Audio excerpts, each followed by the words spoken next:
Good morning, Latin America. Good afternoon, Europeans. Good evening, Central Asians.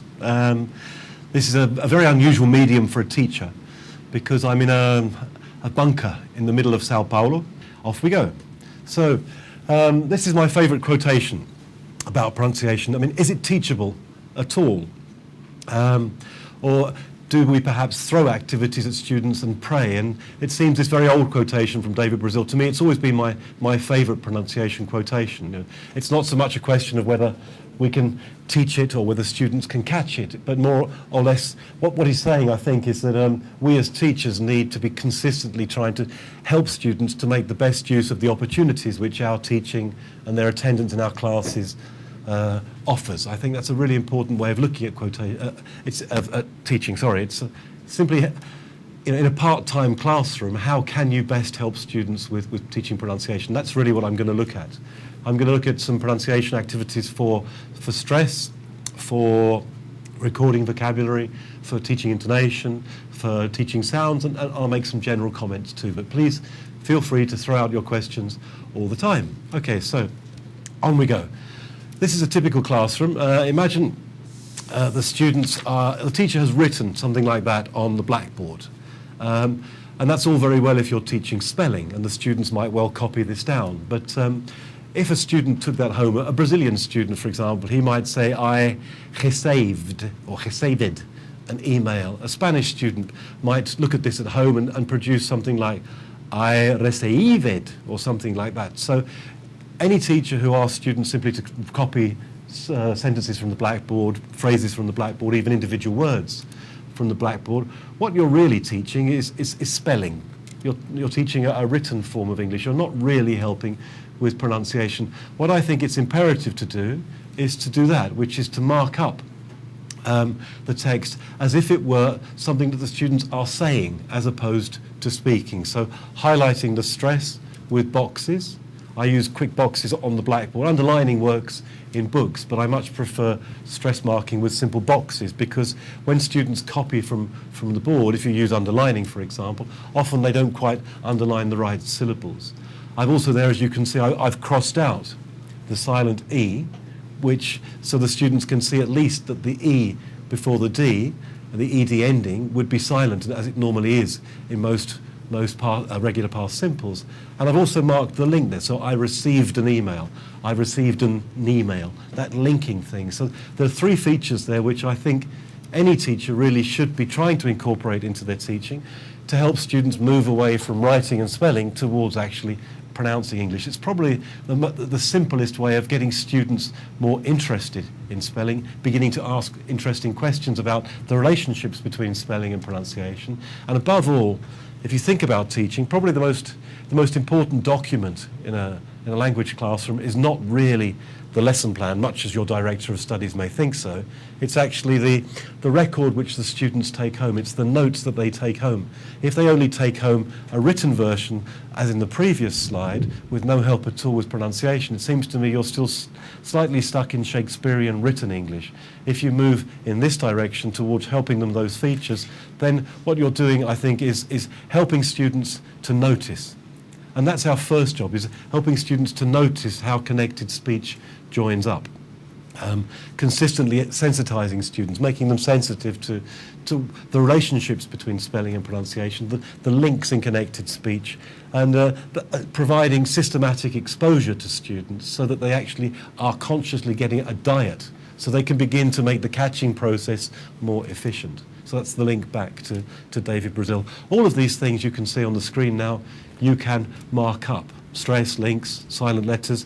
And it was interesting, I've just done a tour of Central America with Richmond, and I went to Honduras, I went to El Salvador, Guatemala, lovely places, but I spoke to more than 2,000 teachers, and I would say fewer than 10 of the 2,000 teachers I spoke to were actually marking stress, marking the links, crossing silent letters, which is a very low proportion if you think about it. We still, I think, in secondary schools, perhaps in primary schools, late primary, even in universities still, the teachers still are primarily teaching writing and spelling as opposed to focusing primarily on pronunciation, which has a knock-on for everybody. Okay, let's move on to a sounds activity now, which has probably been my favorite one over the years. Some of you have seen me speak around the world, will probably have seen this before. But what I love to do is create two characters, like sort of Willie and Vera. And Willie is the W sound and Vera is the V sound. And then you ask students to sort of complete the chart with words for Willie, which go down the first column, which are W, W, W, W, W, and Vera, which is V, V, V, V, V. So many nationalities, as you know, have problems with this sound. And they might come up with something like that, which is Willie comes from Wales, he eats watermelons, he plays water polo, W, W, W, W, W, etc. Vera, on the other hand, she comes from Venice, vegetables, she eats the violin, Venus, and so on. So what you're doing is getting students to brainstorm and go, watermelons, water, wally. So effectively the students are repeating the sounds, looking at their English in a slightly different way from perhaps what they're used to, whilst they contrast the sound. If you look at the activity closely, if you look in the left-hand column, what the students are doing, it's practicing, everybody's favourite, the third person S, comes, eats, plays, of course. But what they're generating, when they give the feedback, they're saying Willie comes from Wales, Vera comes from Venice.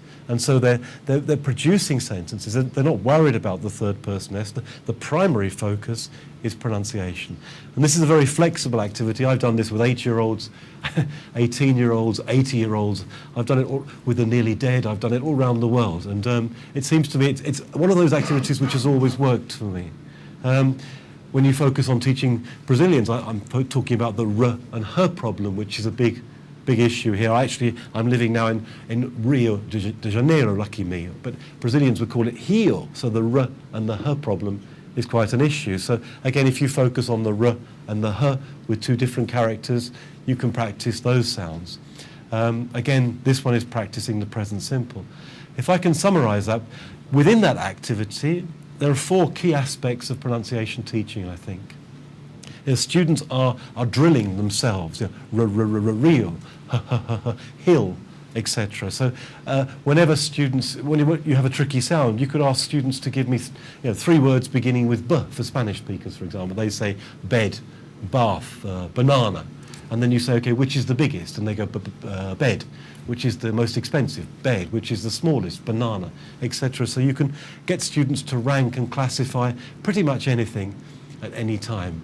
When you're asking students to fill in those columns, then the students aren't really thinking and going through the mother tongue. They're sort of trying to access the English words which they have in their head in a slightly different way. They can't really go through the mother tongue. If you're clever and you pick out the sounds which they don't have so much in the mother tongue, and that's what Jenny Jenkins says, that we really should be focusing primarily on the sounds which they don't have in the mother tongue. There's no reason on earth why we should teach all the sounds in English, but primarily focusing on the sounds which are going to stop students from being fairly easily globally comprehensible with the English they use. So polishing the sounds which don't exist. When they're trying to find words like bath, bedroom, banana, assuming B, for example, doesn't exist in the mother tongue, then they can't really go through translation. So I love pronunciation, because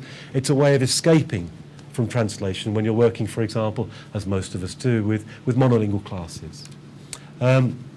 The third point there is that what we need to do with pronunciation is integrate it into our everyday practice. Lots of teachers, I think, globally attend. They sort of, they run through their textbooks. They don't have time, so the first thing they chop out is pronunciation. Message to students: it's less important than other things. So what I'm suggesting here, if you go back to the exercise here, if we go back 2 slides and we look at the exercise, the students are producing sentences. Willie comes from Wales. Vera comes from Venus. So you're actually focusing primarily on pronunciation, but you're getting the third person S. Sorry, it's the wrong way around. That's it, yeah, like that. The third person S as well. So in a sense, you're getting 2 things for the price of 1. And we know everybody likes a bargain. So here, by focusing on pronunciation and then at the same time incorporating grammar, I'll give you some more examples in a second, you get 2 things for the price of 1. So rather than separating pronunciation, what we should be doing, I believe, is trying to integrate it into the very core of our exercises, up-fronting it perhaps even before grammar. And without help like this, my 4th point, how else can we help students to really learn and practice the sounds which they don't have in their mother tongue. Here's another example for you. If you look at that, probably the world's most common activity, find someone or somebody who. But all I've done is just put a focus on sound into the activity.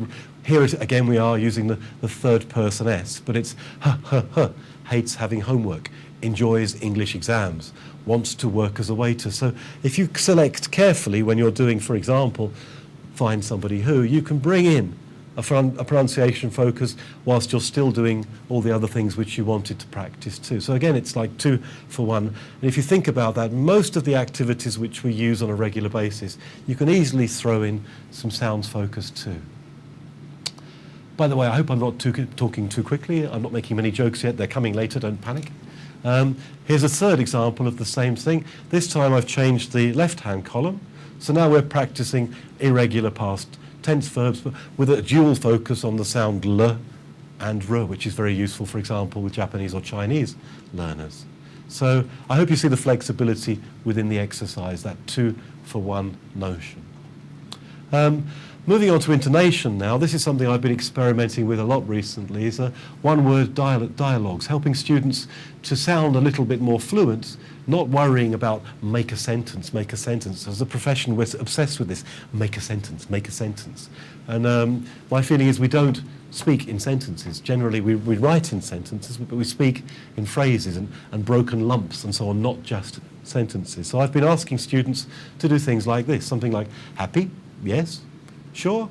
Well, problems? Yes. What? Please? That type of thing. So getting students to communicate primarily using individual words, not thinking about grammar, but thinking about how they can stretch themselves in terms of intonation. Here's another example for you. Lunch? Yes. Tomorrow? No. Now? Okay. Really? Yeah. But that type of thing. So you can see students can learn very quickly to communicate with one word, primarily thinking about stretching themselves and using intonation. This is how I would use it in a classroom.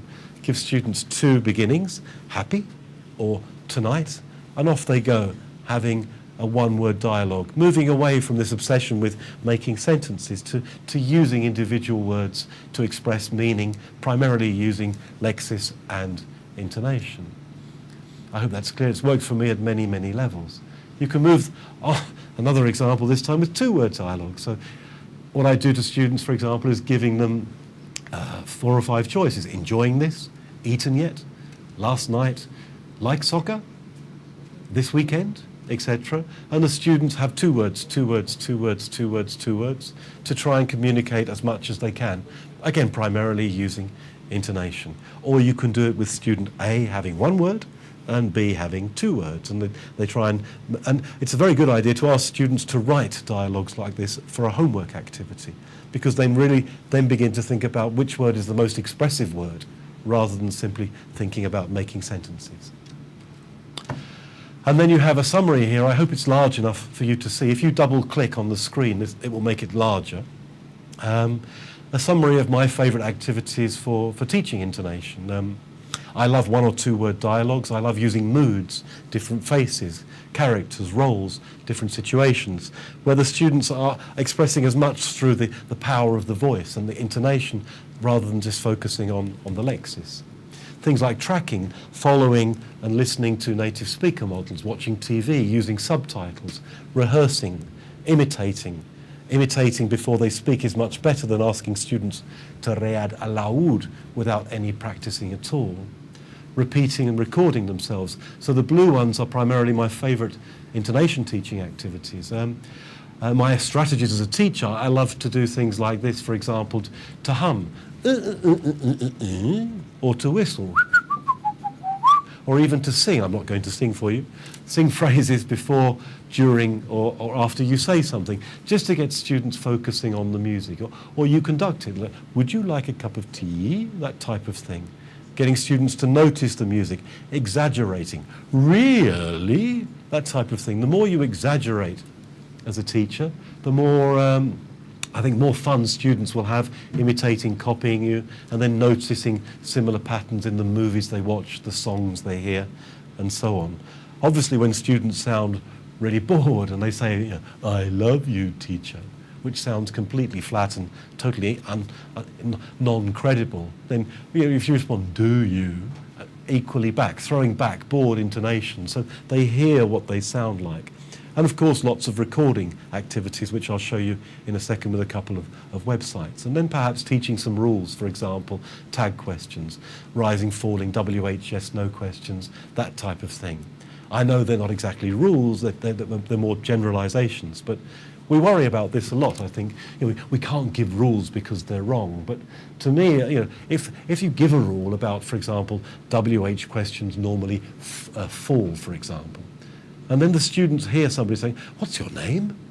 With a rising intonation, and they say to teacher, but teacher, you told me they fall. I mean, most teachers, oh my God, I shouldn't give the rule, they found an exception. But again, if you think about it, what the students have done is that they've assimilated your rule, they've noticed the pattern, they've heard something different from what you've said, and they've had the courage to come back and say, teacher, I don't think that's right. I mean, hallelujah, the students are thinking, and so I think generalizations are good things to give about pronunciation, because when they find the exceptions and so on, then it's a point of dialogue, and it's proof that they've assimilated the rule, and they're really beginning to catch the opportunities which are coming at them, to notice the language which you've heard. So I don't worry too much about offering rules of intonation, because it's a stepping stone towards progress together. Here's a couple of websites for you. Perhaps my favorite website is vocaroo, which is wonderful. You can record up to 5 minutes of speaking on this. So what I like to do for homework is ask students to describe their family, describe their room, or something like this. They go to vocaroo and they say, I have a sister, 2 brothers, a mother, and a dog. And they click to record themselves, and then they make the sentence. I have a mother, 2 sisters, a cat, and a dog. And then they go to the next page, and they press listen, and they click on listen. Okay, and if they like what they hear, then they can send it to the teacher. So you've got a means there of evaluating students orally. If they don't like it, if they're unhappy with their pronunciation, they press record again, and they can go back and listen to themselves again. I've had students record themselves 10, 12 times until they're happy with their own pronunciation before they send it to the teacher for evaluation. And this I've been using for the basis of portfolio evaluation, digital recordings of students. Great website. It allows us at last to have proof for the directors of our schools that the students can speak English, and so you can bring this into your evaluation much more, depending less on written tests and more on spoken and pronunciation activities, with proof, digital proof, that the students can say what you are teaching. Another great website is My Brain Shark, which this is an extraordinary website which I was introduced to by Russell Stannard, and one of my favourite websites, if you don't know it, is his own website, which is teachertrainingvideos.com, and there you'll see an introduction by Russell how to use My Brain Shark in the classroom. My Brain Shark is terrific because it allows you to upload PowerPoint, you can upload Word documents, PDF documents, even videos, so you can get students giving full presentations, a bit like what I'm doing now. And then they can put their voice on, and then they can be judged, evaluated on the pronunciation that they're putting into their own presentations. It's a much fairer way of evaluating students rather than asking them to stand up and speak for a minute, because normally they've memorized a text. And of course Latin learners, where I am now in this continent, tend to impose a Spanish pronunciation or a Portuguese pronunciation on words when they're reading aloud from the words. When they give their own presentations, a bit like I am now, sort of more spontaneously speaking, you tend to get better pronunciation. Okay, so I hope that's useful for you.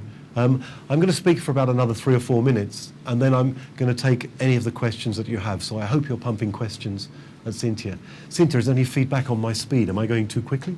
Or do people seem to be understanding me? Or has everybody switched off yet? People can understand you, Paul. Thank you, Nobody has complained. Okay, well, that's good. Since they didn't pay, I can't give the money back. That's fine, that's good. Okay, so let's move on to a couple more activities, which I think are quite interesting. So this is what I'm working on now.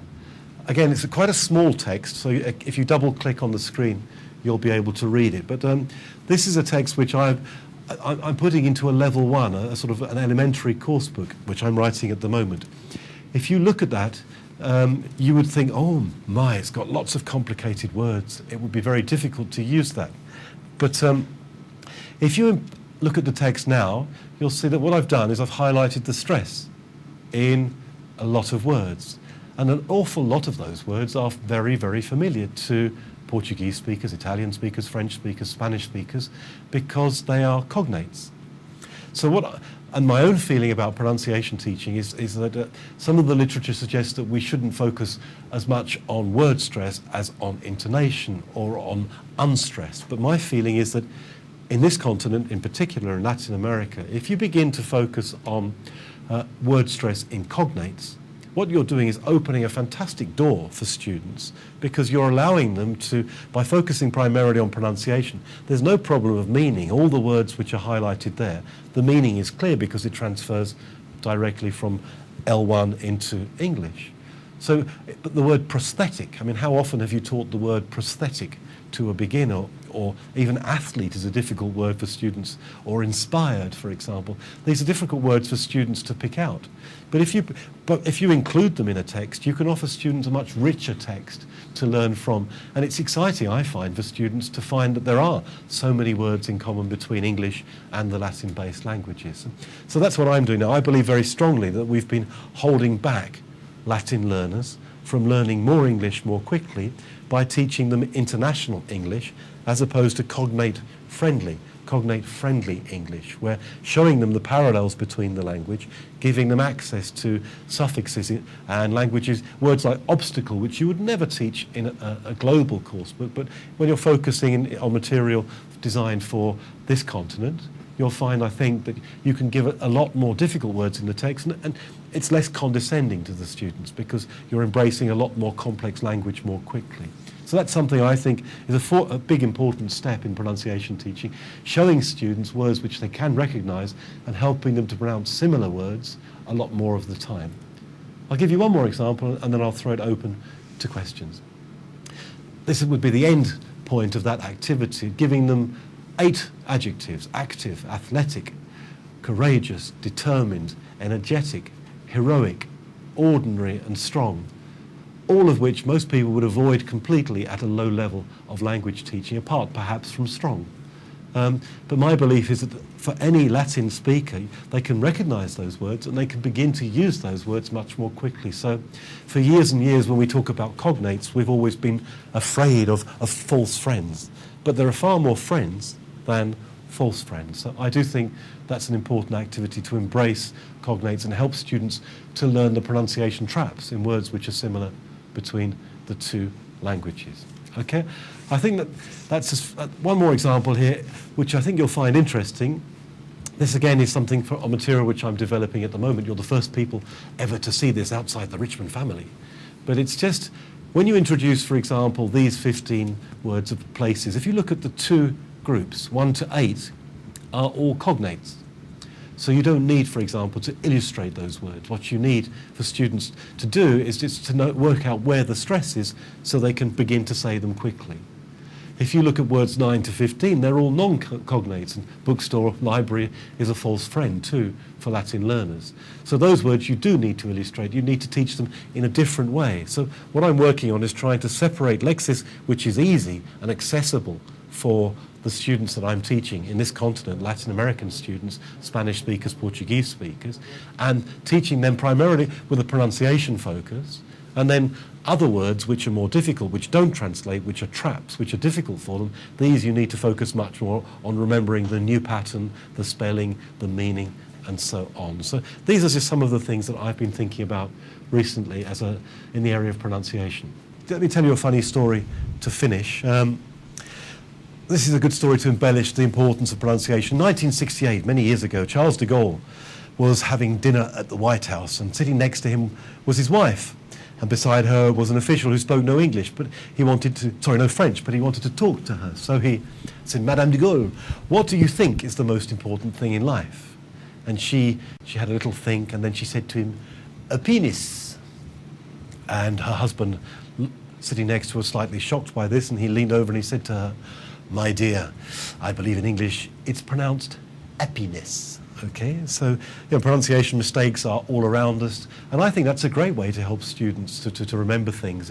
It's just telling them stories which involve pronunciation. The 2-for-1 activity, incorporating pronunciation into your day-to-day activity rather than leaving it as a distant cousin. Bring it in, upfront it, and I think with a bit of luck, the dialogue with students will begin. Okay, so thank you very much for aguantating me in this, the very first Richmond webinar. I hope it's not the last. Thank you very much indeed. Enjoy your teaching. Bye-bye.